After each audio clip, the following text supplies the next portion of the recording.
Chers auditeurs de Radio Espérance, bonjour et bienvenue dans cette nouvelle émission à la découverte des chrétiens d'Orient. Aujourd'hui, nous vous emmenons du côté de l'Arménie, car nous célébrons en ce 3 février la fête de Saint Blaise, le seul saint de l'Église arménienne présent dans notre calendrier romain. Bonjour Iseult, pourriez-vous nous parler de Saint Blaise? Pourquoi est-il si vénéré aujourd'hui? Bonjour Astrid, bonjour également aux auditeurs de Radio Espérance. Alors, Saint Blaise fait partie des premiers chrétiens. On sait peu de choses sur son enfance, mais on sait tout de même qu'il est né vers la fin du IIIe siècle à Sébaste, en Arménie, et qui se situe actuellement en Turquie. On sait aussi qu'après des études de médecine, il devient médecin dans son village natal.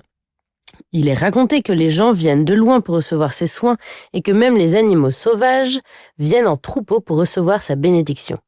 À la mort de l'évêque de Sébaste, les habitants réclament Blaise pour le succéder.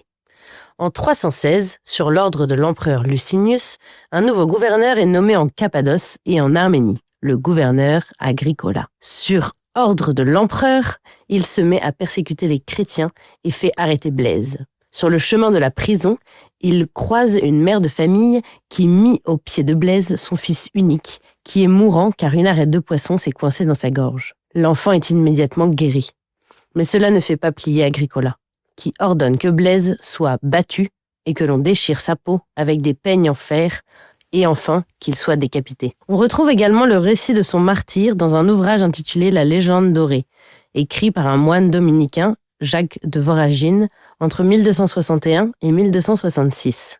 Réfugié en ermite dans une caverne pour échapper aux persécutions, les soldats d'Agricola auraient remarqué sa présence par l'attroupement d'animaux sauvages qui venaient lui apporter de la nourriture et recevoir sa bénédiction. Sur le chemin de la prison, il guérit dans cette version aussi un enfant. Incarcéré et torturé, le gouverneur aurait ordonné de le jeter dans un étang. Blaise aurait alors fait un signe de croix, de l'eau se serait transformée en glace.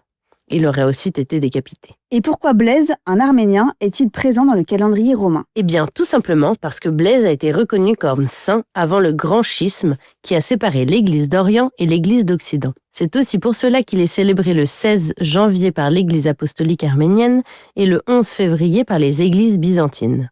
Le culte rendu à Saint Blaise s'est surtout étendu en France et en Europe au XIe et XIIe siècle. Par exemple, chaque année à Metz, en Moselle, a lieu un pèlerinage qui rassemble des milliers de fidèles qui viennent faire bénir des pains briochés garnis de picots évoquant le martyre du saint. Ces petits pains bénis sont réputés guérir ou protéger des maux de gorge. En Alsace, en Normandie et dans d'autres régions de France, il est de coutume que le prêtre allume 2 cierges bénis, les croise sur la gorge du fidèle et prie pour sa guérison ou pour sa protection contre les maux de gorge dans les années à venir. Un grand merci Iseult pour ces explications. Chers auditeurs, nous vous souhaitons une très belle fête de la Saint-Blaise et nous vous donnons rendez-vous la semaine prochaine pour une nouvelle émission à la découverte des chrétiens d'Orient.